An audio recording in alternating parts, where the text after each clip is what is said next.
Okay, hello everyone. Good evening.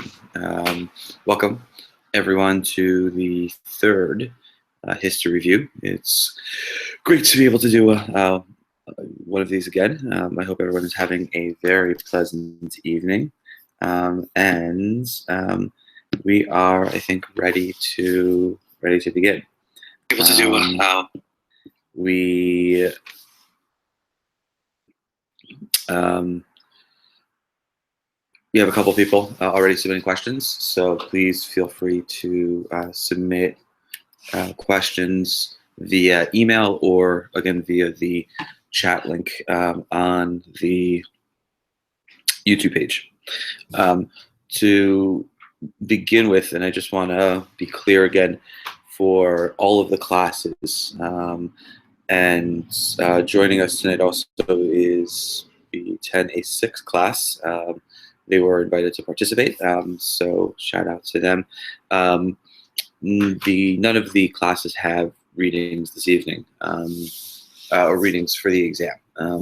They all the exams are just the standard parts 2 questions, based on class notes, based on the reading, based on the primary sources we did in class, all of that. So you should keep that in mind. So my coffee for the evening, brought to you, of course, by Nespresso. New glass this time, I think. So anyway, cheers. This is actually coffee plus espresso plus almond milk that has espresso in it. So this hopefully should keep me up for a little while. So yeah, again, questions can come in through the chat and an email. So we got a couple email questions, which we'll start with first. If the real start, this is coming from Julia. If the real start of World War I was Austria's declaration of war on Serbia, how did that lead to Russia mobilizing their army, which led Germany to declaring war on them? Remember, Russia was Serbia's protector. Russia and Serbia had their own alliance. So once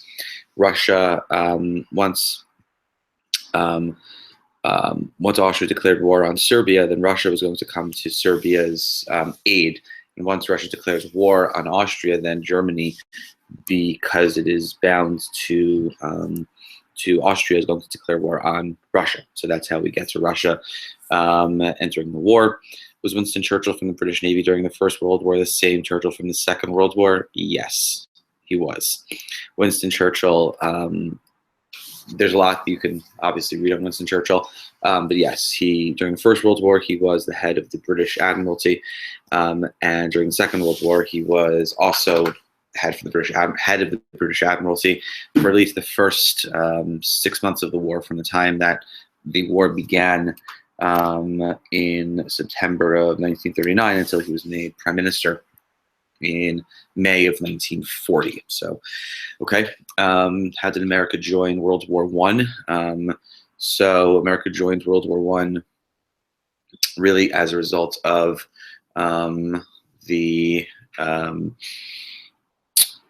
first, for a couple things. First of all, Germany had resumed its submarine warfare that they had began in 1915, but they resumed it again in 1917. And that, coupled with the Zimmermann telegram, which basically tried to couple Germany to Mexico, tried to force Mexico to participate or to invade the United States, that kind of pushed the United States over the edge. And the United States got involved in the war. Now, again, remember, the United States did come out on the side of Britain and France, but officially their army, the American Expeditionary Force, was not commanded by the British or the French. It was commanded by American forces. Okay, philosopher from Julia: if Germany accepted the Treaty of Brest-Litovsk from Russia, which ended the war, how could we say that it was Germany who lost the war? The Treaty of Brest-Litovsk ended the war between Russia and Germany, and in that case, Germany lost, basically, because Russia lost, and they had to give various pieces of land to Russia. but it's Germany who lost the war, the entire war itself. And when Germany surrendered, basically, when the armistice was signed, then when the peace was worked out, it was Germany who had lost and who therefore had to pay. And the Treaty of Brest-Litovsk was basically nullified by it. So that should help. Okay. Okay, let's take some questions from the chat. Can I explain the Dawes plan? Sure. So the Dawes plan did a couple of things. The initial goal of the Dawes plan was to ensure that years of not paying reparations, Germany was put into a position to pay reparations after the First World War. It provided short-term economic benefits to the German economy. First and foremost, the Dawes plan required that the Ruhr River Valley, the area of Germany which the French and Belgian soldiers had occupied, had to be evacuated to foreign troops. Reparations payments were changed and lessened in the amount that would have to be paid out. Most importantly, Germany was going to be loaned money from the United States on an annual basis. And so that money would be used by, obviously by Germany to help pay reparations, but also it would be used importantly to help spur the German economy. Now, what the consequence of the Dawes plan was, of course, well, there are two consequences. One consequence of the Dawes plan was that it gave foreign investors confidence that they could invest in Germany. If the United States was investing in Germany, pouring money into the German economy, surely other countries could as well. So that's the one of the positive aspects. The negative aspect is that it tied the German economy to the U.S. and to other foreign economies, so that if the U.S. economy failed, or if other foreign economies failed, that means the German economy would fail. Now, in 1924, that didn't seem to be a reality, but by 1929, of course, that was the reality, and so the German economy, therefore, was affected in that context. Okay, good. So that answers that question. Samir, what primary sources are we responsible for? Let's see, the Treaty of Versailles. I don't remember. I think that's basically it.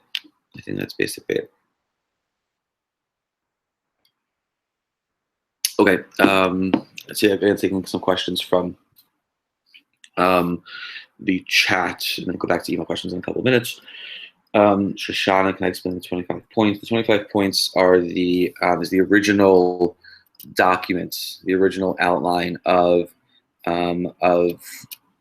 Nazi belief and Nazi perspective. And so, again, this will change over the course of time, but the basic elements of the 25 points are that unification of Germany and Austria, Anschluss, which, as we talked about, becomes the reality in 1938. This was already an early plank of the Nazi Party. That's Germany and Austria are to be reunited again. Historical backgrounds, historical connections. They advocated for the complete repudiation of the Versailles Treaty, meaning they wanted to rid the Versailles Treaty in its totality. And arguably, when Hitler comes to power in 1933, and as he takes action in 35 and 36, that is brought into the fore. They basically undo, plank by plank, the various aspects, or the different aspects of the Treaty of Versailles. The 25 points also calls for abolishment of German citizenship of the Jews of Germany. So again, that has to do with the anti-Semitic perspective. And beginning Thursday, we will, in all classes, we will start our Holocaust unit. And there we will begin slowly but surely to talk about Nazi policy, Nazi perspective towards Jews. As we'll see, the Nazis are not able to put this into play until they gain power in 33, but when they do, they immediately begin by putting in various laws, as we'll talk about in real detail starting on Thursday. Those are the major aspects that we mentioned of the 25 points. Okay, let's go back to some email questions. We're getting some email questions here. Okay, how do we know that Serbia was allied with Russia? They just were, partially because there were a number of Slavs obviously living in the area of the Balkans as well as in Russia, so there were connections between the two there. Okay.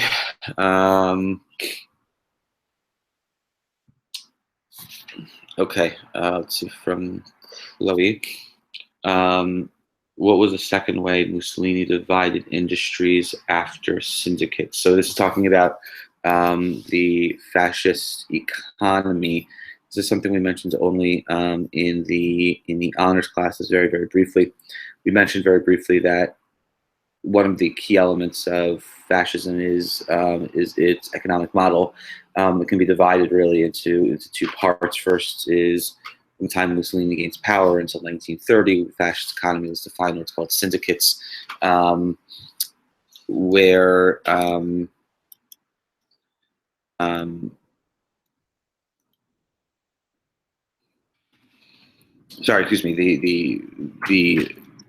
fascist economy until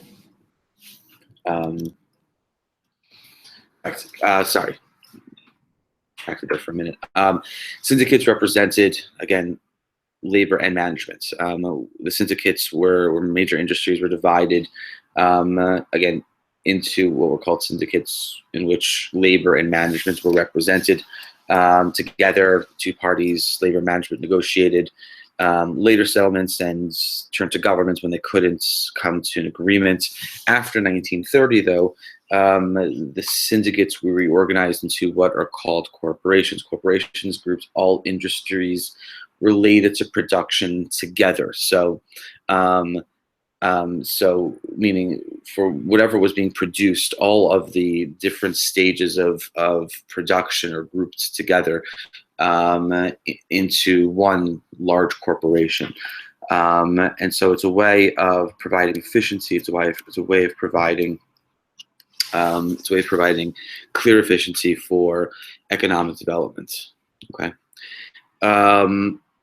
And secondly, from Chloe, why is the word guilt clause at the end of the Treaty of Versailles, not at the beginning?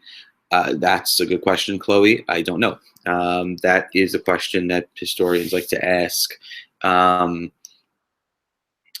that they utilize in asking the question whether or not Germany was actually blamed or was really blamed for the World War for the First World War, and whether the war guilt clause was only operative because it was placed next to the reparations clause, and the war guilt clause only really applies to the reparations and not to anything else.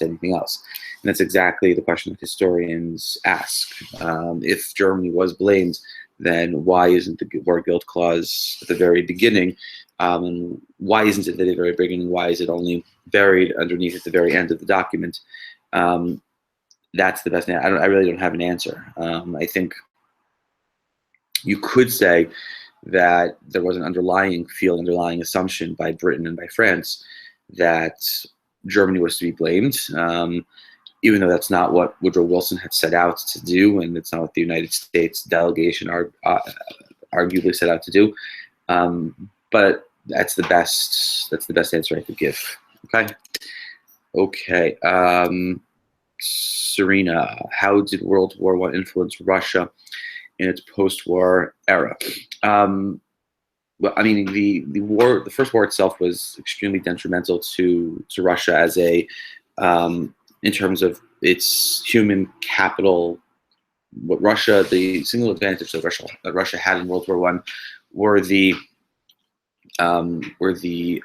sheer power of man, meaning it had a huge advantage when it came to the number of people, but it didn't have any weapons. It didn't have any real weaponry. Once Russia has to basically leave the war. Russia leaves the war in order to fight a revolution. So Russia is engaged in conflict basically from 1914 until 1922 without stopping. So it's in this case, the First World War is really a prelude to the Russian Revolution, because the Tsar is not able to control the outcome of the battles of the First World War.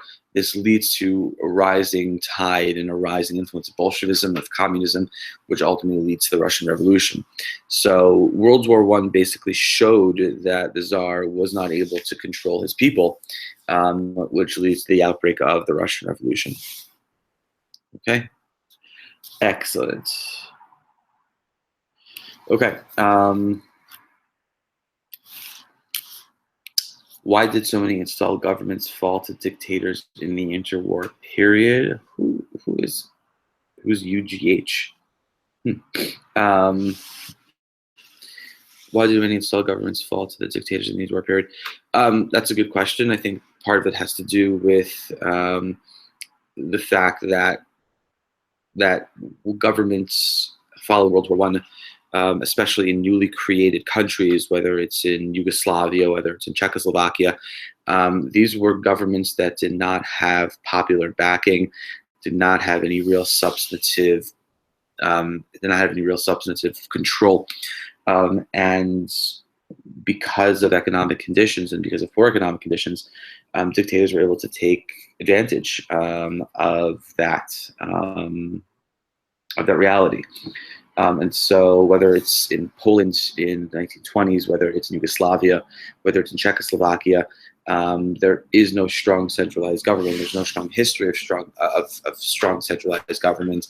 And once a charismatic individual rises, they're able to overthrow basically very weak centralized governments that were newly established following the First World War. So I think that's the best answer I could give to you. Okay, we're waiting on more questions here. More questions. Let's see. An email from Rabbi Batinsky. Watch our girls varsity basketball Cougars take on Ramaz live. So, who is UGH, by the way?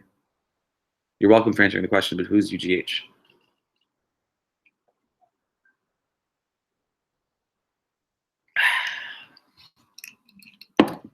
Anybody? More questions. More questions. I'm tired. It's only Monday, guys. I'm exhausted. I don't know about you. Let's see. Oh, Mandy. Awesome.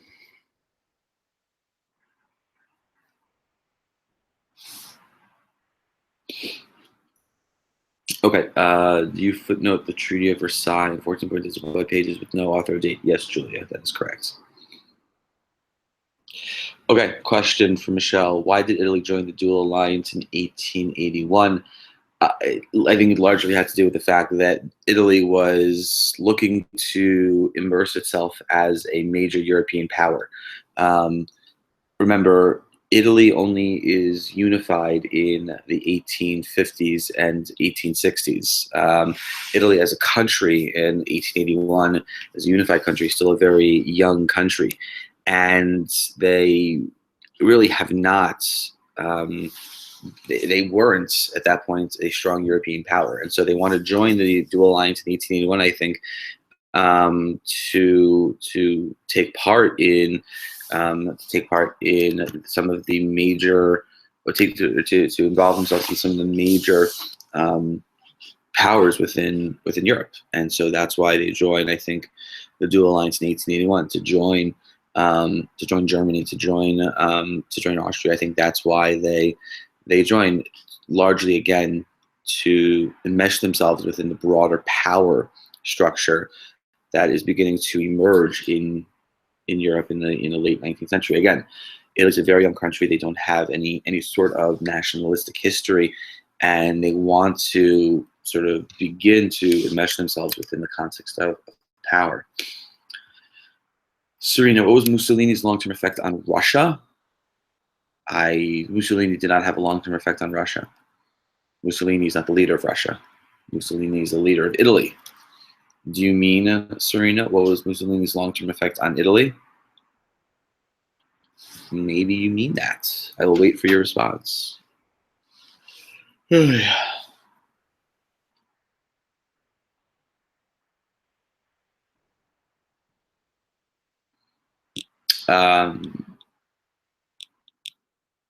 will wait for your response, Serena. In the meanwhile, question from Karen: how did fascism reach Germany and the Nazi Party was created by Mussolini in Italy? Again, fascism has many different contexts. I think it's more actually appropriate to identify Nazism as something distinct and different from fascism. They are related. They are related through in a variety of contexts. But I would distinguish the two of them. I would say they are closely related to each other, but I would distinguish. It's not a coincidence that they have similar philosophies. Some of this is built off of political philosophy of the late 19th century, which as fascinating as it is to me, I don't think it's going to be very interesting to you to learn about the effect of late 19th and early 20th century political philosophy and the creation of fascism. But if fascism in the Italian context is very much Italian based. Again, it's based on the perspectives and views of Manzini and Garibaldi, two Italian political leaders of the middle of the 19th century. Again, there are a lot of similar characteristics in that. I would say Italian fascism and Nazism emerge from similar broader philosophical perspectives, which I think are in vogue in other countries as well. So it's Hitler looks up to Mussolini. Hitler sees Mussolini as someone to emulate in his ability to lead, in his ability to garner support, in his ability to lead government. Remember, before Hitler is able to succeed, and before the Nazi Party is able to succeed in the late 1920s, really beginning in with the election of 1928 and moving into 1930, 1932, Mussolini is able to succeed in Italy in the early 1920s, and Hitler has a deep fascination with Mussolini that will continue in the 1930s and the 1940s. In reality, though, it's Mussolini who becomes jealous of Hitler's success. And Mussolini, during the Second World War, in the Italian campaign in North Africa, tries to emulate the Nazi success, but ultimately actually fails in achieving anything real. And Germany has to come to the rescue of the Italians in North Africa against the British. But I would say that Nazism and fascism, and others will disagree with me, and that's fine. But I would actually distinguish them between the two of them. Okay, getting back to Serena, what was Mussolini's long-term effect on Italy? So again, it puts Italy onto a political path in which the fascists become the only political entity, the only political power. By 1928, Mussolini is firmly in control. He rules by dictate. He doesn't rule through any legislative body, through any legislative mechanism. So, and in the 1930s and 1940s, Mussolini is basically able to rule on his own. We mentioned briefly the economic path that puts him under, and so in 1936, Germany and Italy enter an alliance, and so that's the longer-term path that Mussolini puts Italy on, tying Italy very much to the fate of Germany and the fate of the Nazi Party. So yeah, okay, good. Okay, this is from Mandy. How did Stalin gain so much power? Gained power so much if Trotsky was originally the much more popular one. Well, Trotsky and Stalin, they vied for power in the Politburo even when Lenin was still alive. When Lenin died in 1924, Trotsky, I would say, was much more defined by his, meaning his actions were defined much more by his ideology, and his choices and his desire to affect change was based on his ideological point of view. Hitler, excuse me. Hitler wasn't just Stalin wasn't just a politician, but he was a person who simply wanted to gain power any way possible. And so his ideology conforms to whatever was expedient for him to gain popularity, for him to gain power. And that's through sheer force of will, and convincing members of the Politburo's back, and that's how he was able to gain popular support.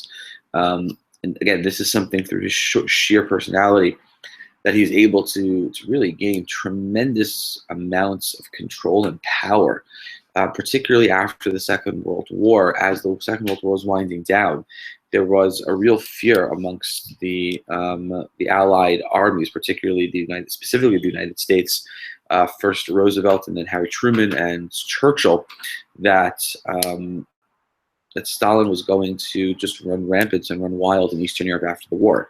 And they were very hesitant at the very end of the war when the big three met at various conferences, whether it was Tehran, whether it was Yalta, to give Stalin anything at the end of the war in Eastern Europe, given any land, because they knew once he was given just a little bit of an opening, he was going to run wild with it, and he was going to do whatever he could with it, because he was just such a shrewd political-minded politician. So Stalin just used his sheer force of personality to get what he wanted, and he was able to achieve tremendous success and obviously tremendous heights with it. Personally, Russia didn't fare that well. Russia didn't fare that well under Stalin. It's just simply a historical reality that more people died under Stalin than died under Hitler.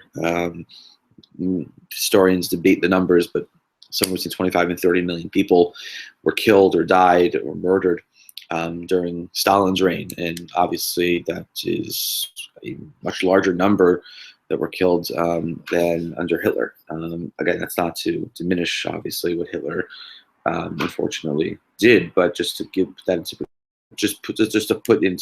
into a bit of perspective.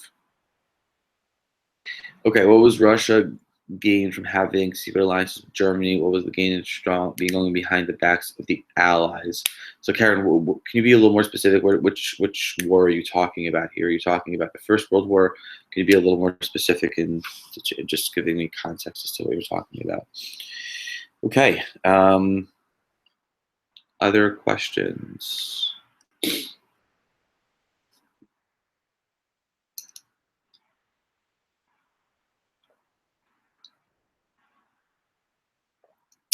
So Karen, you're talking about in the beginning in the alliance system in the first World War. So in thinking about the alliance system,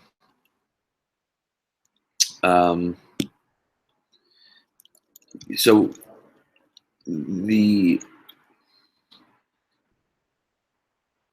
alliances that the reassurance treaty was an attempt by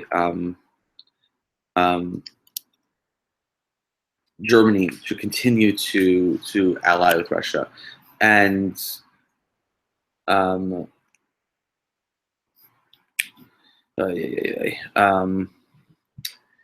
so what did Russia gain from having these alliances? It was the continuation of an already established alliance.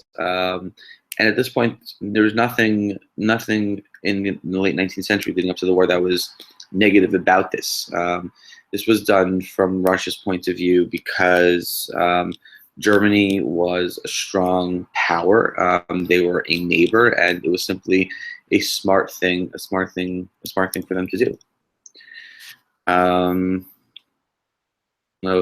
Jojo, get off. Don't start with them tonight. Okay. So Um, Jojo, just don't comment. I don't have to block you for tonight. Just don't add anything, okay? Thank you. Okay, other questions. Other questions. Other questions. So from Rafi, why did some people die under Stalin? Then Hitler, it does not make sense. Yeah, a lot of people died. A lot of people died. Between Stalin and Hitler, we're talking more than 40 million people probably. Under Stalin, though, you also have to remember through the wars itself, but Russia goes through various famines and various economic hardships, whether it was the 5-year plans that he puts into place, which don't really do anything for the Russian economy, doesn't get Russia anything it needs, doesn't get the Soviet Union anything it needs economically. A lot of Stalin's ideas had very, very, very negative repercussions for Russia itself. So yeah.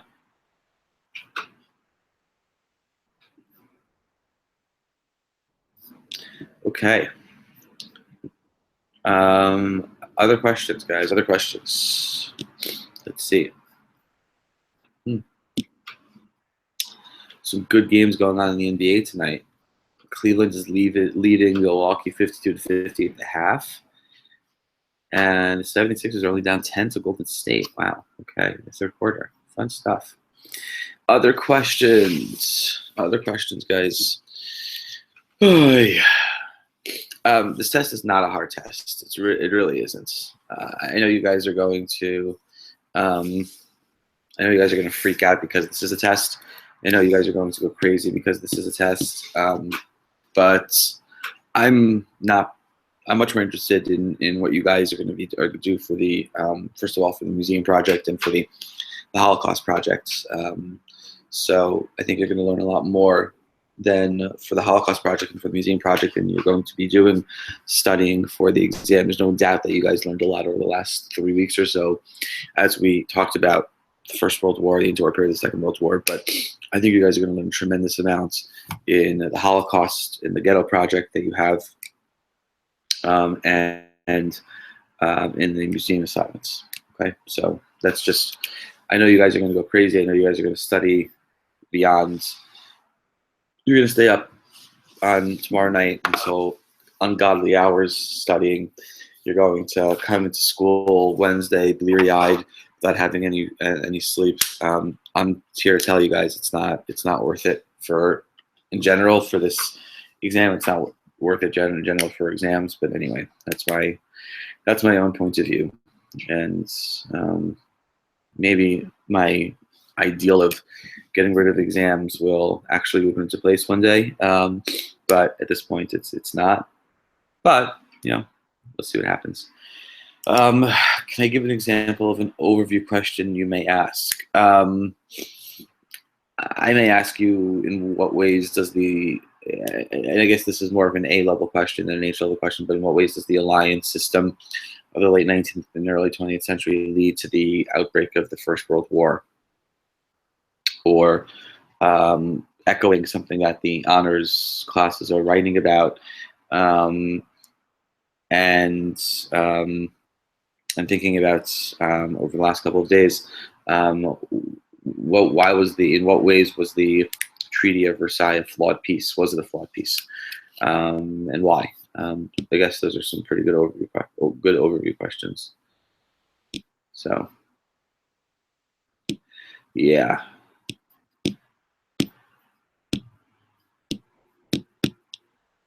So anyway.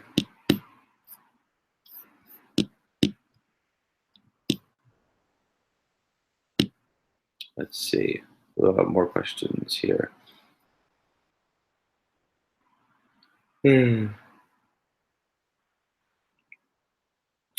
Is the Holocaust Project similar to the Religion Wars Project? No, the Holocaust Project is not. The Holocaust Project is very, very briefly and we'll talk more about this on Thursday. Each group is tasked with studying a ghetto and creating a film, a video, detailing the history of the ghetto. So that's what you will do.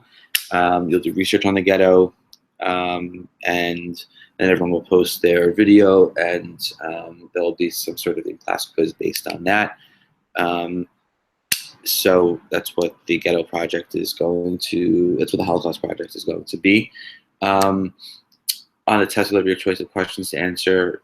Yeah, there'll be a choice of questions. So you're not going to have to answer every single one. So there will be a choice. Okay.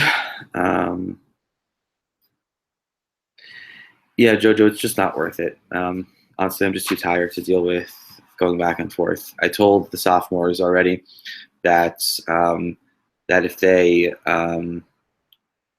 try to come onto your live stream tomorrow night, they won't just be blocked, but they'll face repercussions in class also. So let's just stop trolling each other, and let's all just get along. Okay. Let's see, Karen. Why?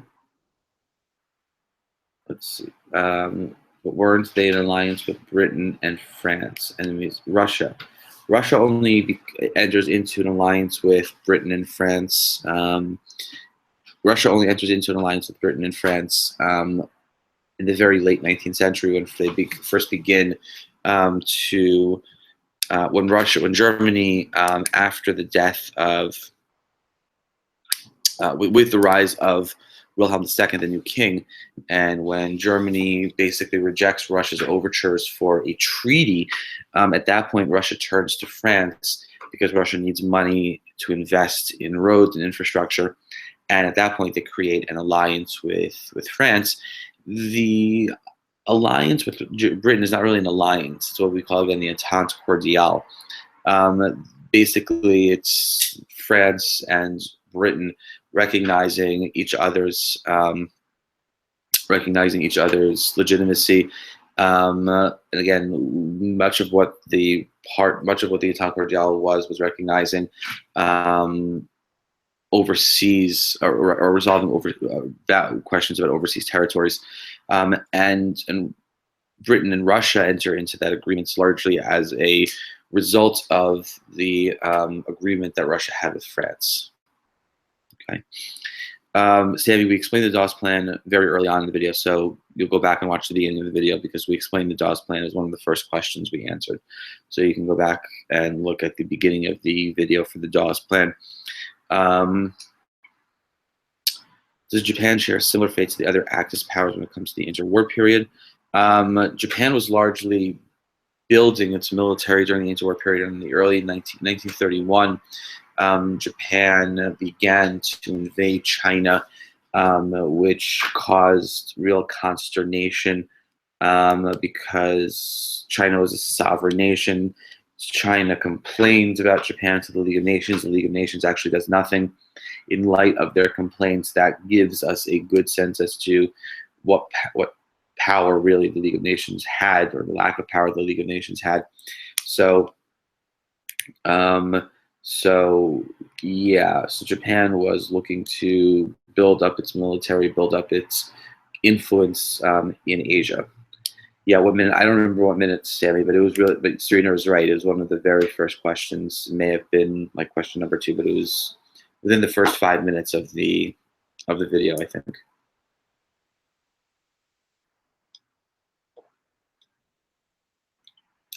Other questions? I don't think this caffeine injection is going to be enough for me tonight, guys.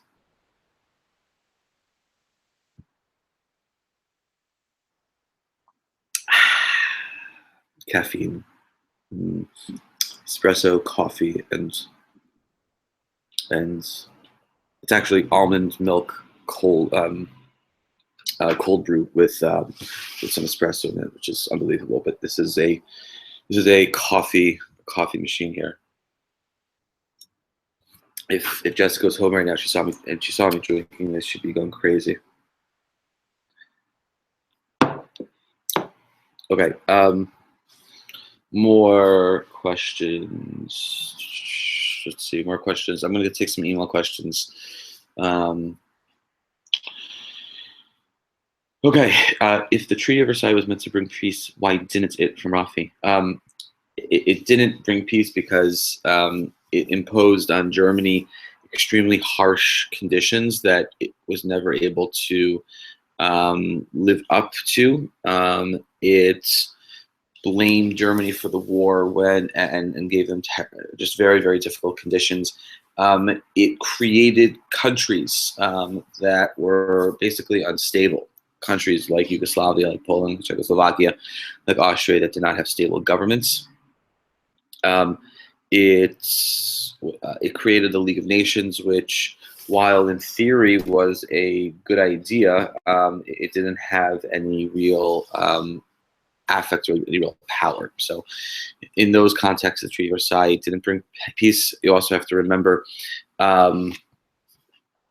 that for the Nazi Party and for Germany, as well as for Italy, the Peace of Versailles was basically seen as a terrible document. Italy, even though Italy comes out winning the First World War, they're very upset because they didn't get anything from the war itself, and so that leads to deep consternation about the political process itself in Italy and allows for the rise of Mussolini. Germany sees the Treaty of Versailles as inhibiting its ability to grow, and the Nazis use that as part of their original series of philosophical points of view, and allows it to catapult them to a position of power beginning in the late 1920s. If Archduke Franz Ferdinand was visiting Bosnia, why was he killed by a Serbian? He was a Serbian nationalist in Bosnia, who was there, who was living who was part of a terrorist organization, part of the terrorist organization, and he was taking part in. He was, again, part of the terrorist organization in Bosnia, even though, sorry, excuse me, he was the individual who killed Franz Ferdinand was in Bosnia and Herzegovina because he was part of this terrorist organization. Again, his nationality doesn't have any real. His nationality simply is part of the. It lends itself as to why ultimately war is created, or why war begins. But he was part of the terrorist organization, and that's what he was in. That's why he was in Bosnia and Herzegovina. Okay. Okay, can I explain what fascism is? We said in class it's difficult to define fascism, but we gave a number of its characteristics, including the fact that it is anti-democratic, it's anti-parliamentarian, it's anti-communist, it's anti-Semitic. Fascism is a rejection of 19th century liberal ideas of politics, of giving power to the people to make choices, to be able to vote, to be able to install people to be able to install individuals within government, that's what fascism is very much based on. A cult of a leader, meaning it's based around the leadership. It's based around the idea that one person knows how to lead and has all the answers to help the country.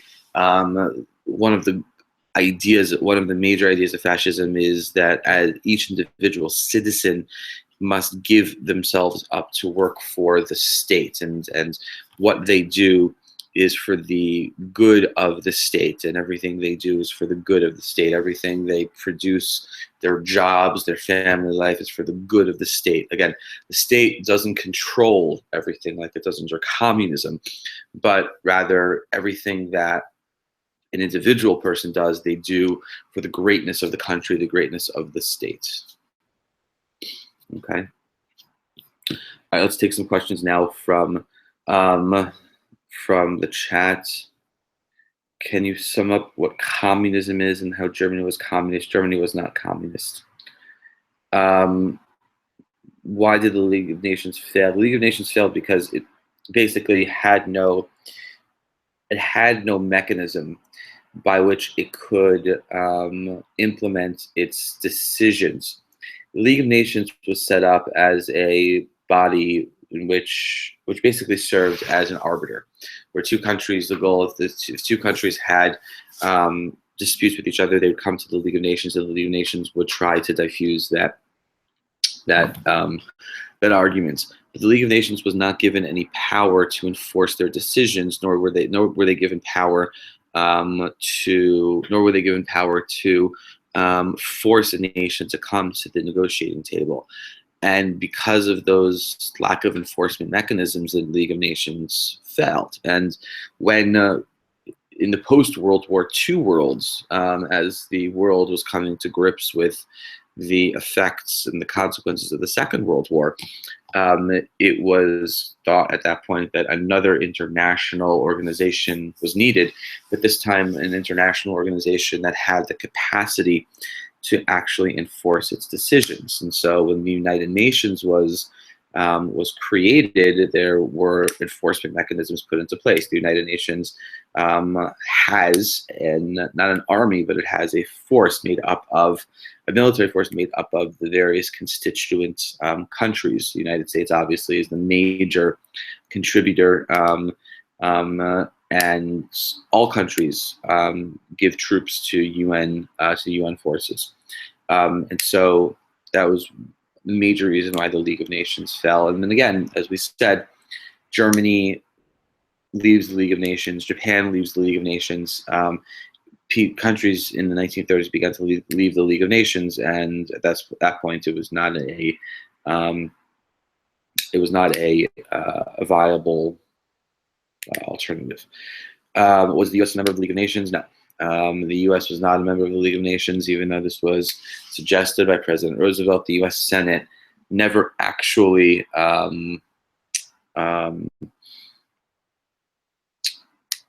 votes on and confirms the Treaty of Versailles. And so the United States actually ends the First World War through unilateral treaty or bilateral treaties it makes with the individual countries, and never enters into the Treaty of Versailles itself, and so it never enters into the League of Nations.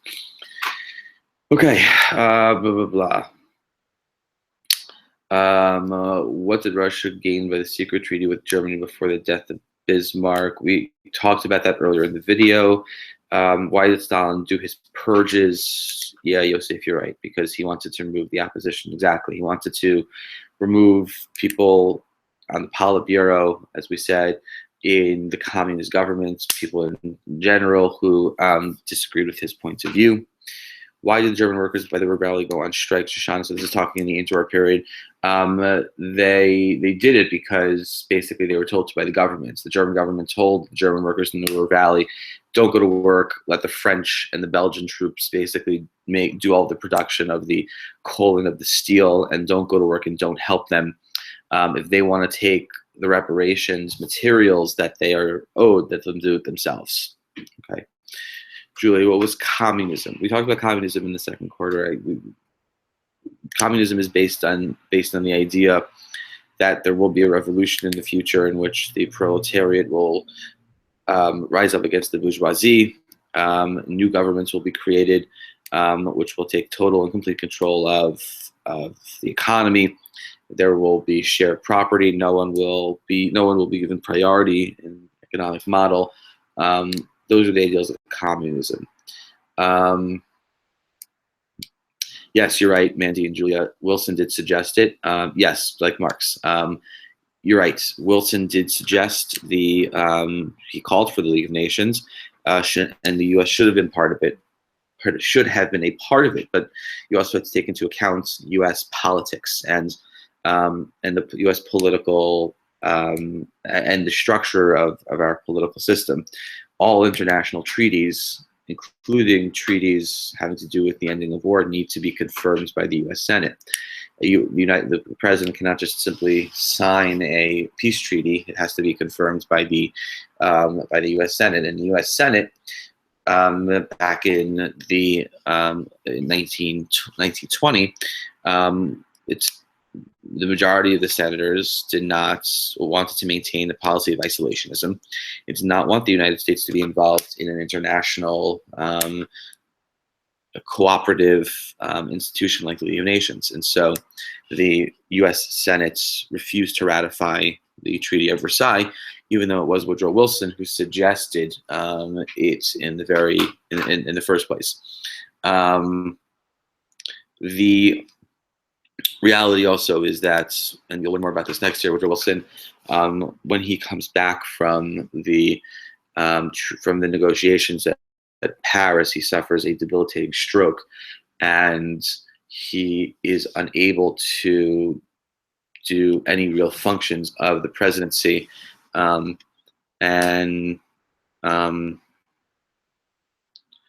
so that's and so he's not able to really whip the votes to get the passage of the bill. Okay, more coffee.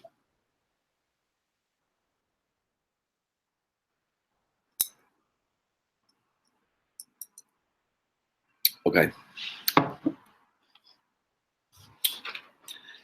More questions. Okay, Ike, why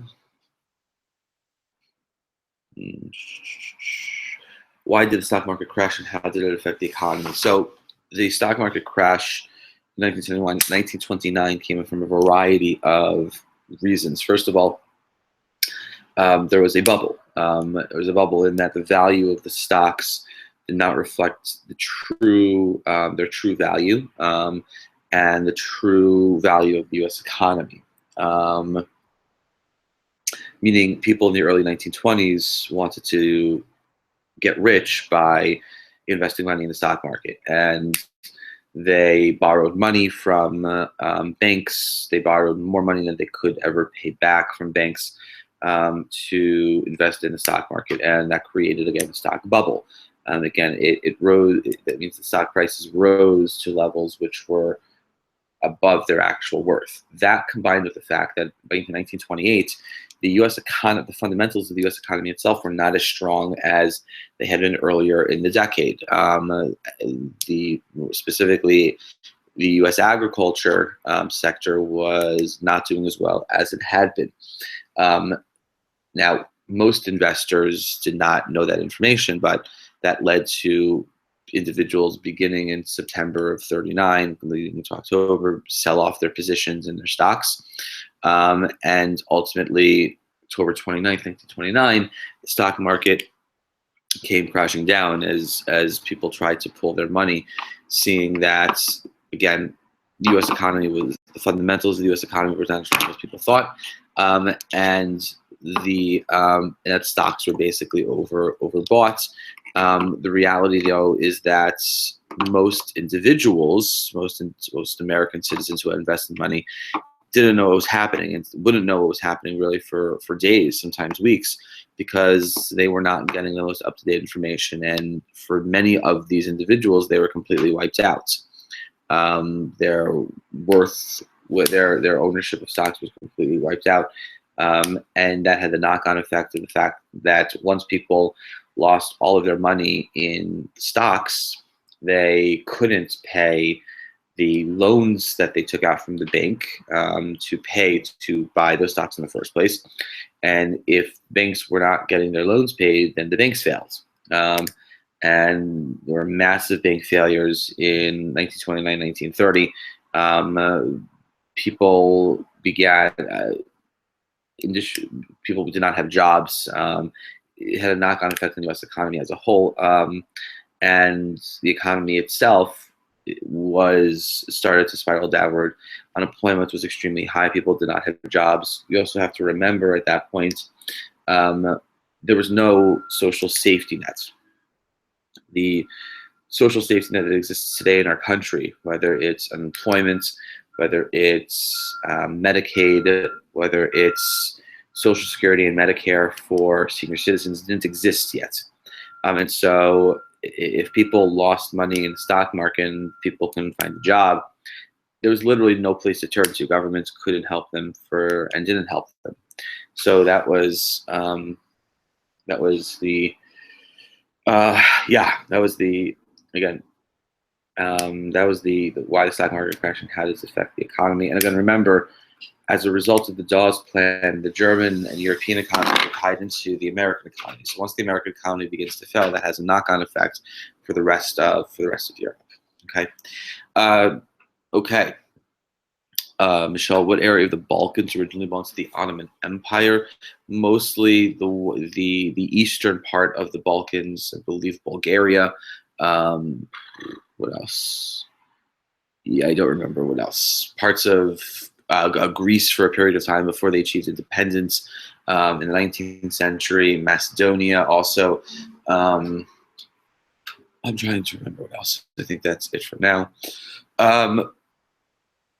The Schlieffen Plan work in World War II. So the Schlieffen Plan was modified in the Second World War, and yes, it does ultimately. The Germans have a very easy time working through Belgium and into northern France. It was slightly modified in the Second World War. Sorry, guys.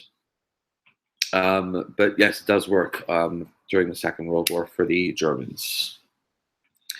Gut. What else? What else is there? What else is there?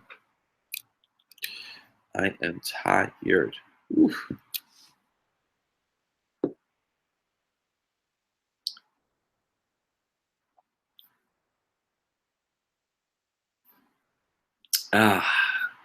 Additional questions.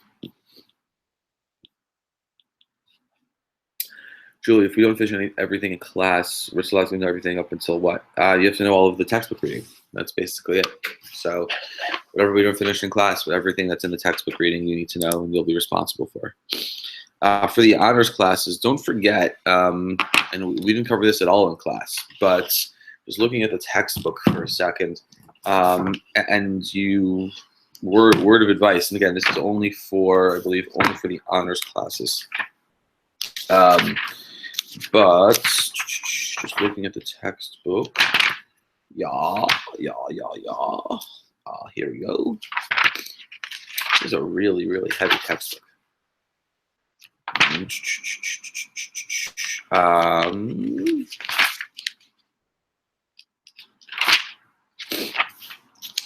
Let's see. Yes, pages 897 to 901, I believe, which post-war uncertainty, talking about science, talking about literature, talking about revolution in the arts. For the honors students, there very well may be a question in asking about in what ways does interwar culture reflect, refract, or reject the feelings of the 1920s. So yeah, I'm just saying, take a look at these pages and this is just for the honors classes. So, discussions of existentialism, though we did not talk about it in class, this is something which very well may show up on your examination. Okay. Let's go back to some of the questions now. Blah, blah, blah. Shoshana, can you explain Churchill's plan in 1915? Churchill. Just to be sure, you're talking about Gallipoli? If you can give me a little more guidance there. Karen, why did President Hoover decide America should stop paying money to foreign countries if he knew Germany depended on their loans to help pay reparations? Hoover decided it basically because it was a necessary matter. He had to do something in order to stop. Again, he had to do something in order to help the American economy. And in his eyes, this was one important way that the American economy would at least not that it was one avenue to stop the outflow of money that the American economy needed. And that's why he stopped the flow of money going to Germany. But at the same time, President Hoover also stops the payment of reparations. So that's something else that he does. which arguably would help Germany, and money was not going to be flowing out of the German economy. Okay, Churchill's plan, 1915, from the Ottoman Empire. His goal, again, the Ottomans joined um,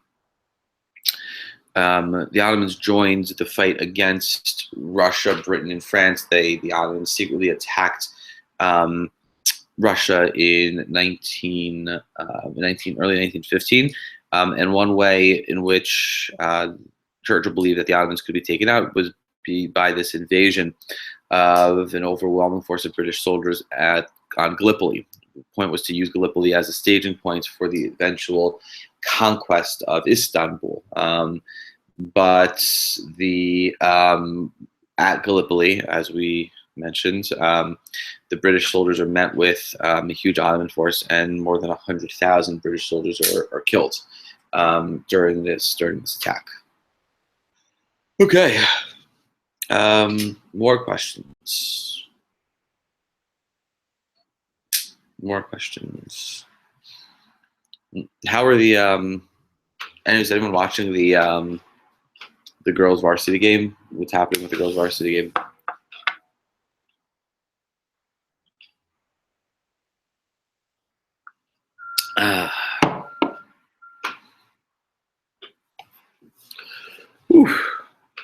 Okay.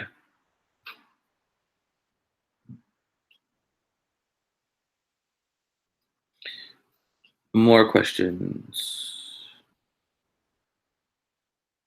More questions.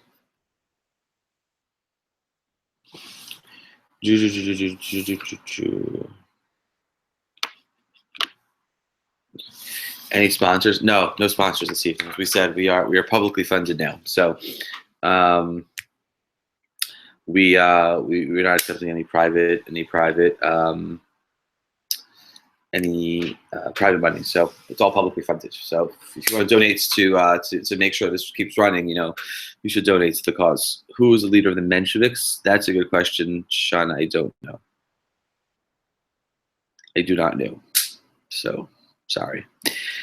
Any more questions? If there aren't any more questions, we can finish this up now. If there aren't any more questions to be had, we've been doing this for a little more than an hour now.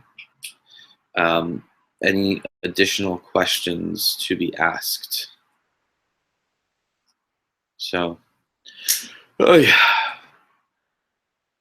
Monday, guys, and I'm exhausted. I don't know about you, but I am excited to begin our Holocaust unit on Thursday. It's going to be interesting, and I'm very much looking forward to beginning to talk about the Holocaust. It's going to be, I think, a very meaningful unit.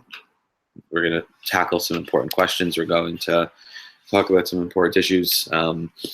As I said a number of times, these questions and these issues some of them are going to be hard to talk about, but they are necessary. And there are going to be some days in which we're going to come out feeling just emotionally drained from talking about some of these issues and talking about some of about really what happens. But nevertheless, it's important, and I'm very much looking forward to talking about it with you guys. Any other questions? Any other questions? I'm not seeing any more questions on email. I'm not seeing any more questions on the chat. So we'll give it another minute, and then we will officially bring this to a close. It's been fun up to this point. I have to finish editing the exams. They're all basically written. I have to finish editing them and making sure they're all perfect. All of the T's are crossed, all of the I's are dotted. So, any other additional questions?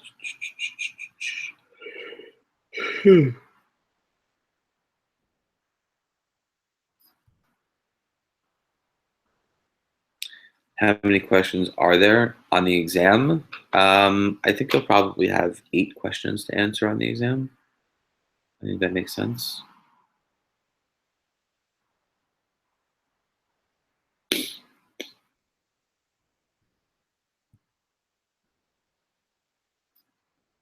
So I think, yeah.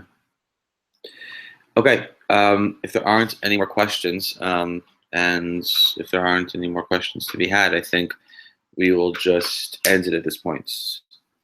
One last time, any other questions for the chat? No more questions for the chats. Any other questions in email? Let's see. No more questions in email. Okay, so if there are not any more questions, if there are no more questions, then we are done for the evening.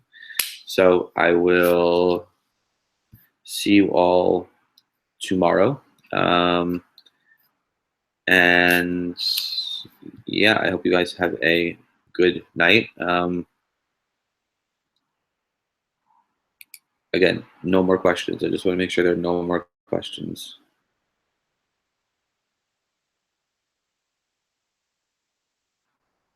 No more questions in chat. No more questions on email. Yeah? Are we good? All right. Thanks everyone for a interesting evening, for a fun evening. I hope everyone found this useful. I hope everyone found this interesting. Okay. So everyone, Joseph, is that yep, and that you have no more questions to ask at this point? Just to be clear. I'm happy to stay for a couple more minutes if there are questions, but if we're done with the questions. I'm not gonna stick around.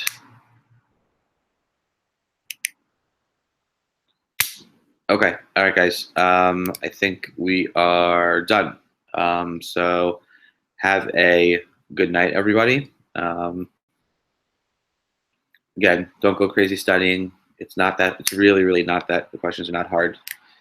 There's not huge amounts of material. There's material, but it's not overwhelming. So I hope everyone has a good night. I'll see everyone tomorrow. Good luck on the PACTs tomorrow, guys. Have a great night. Bye.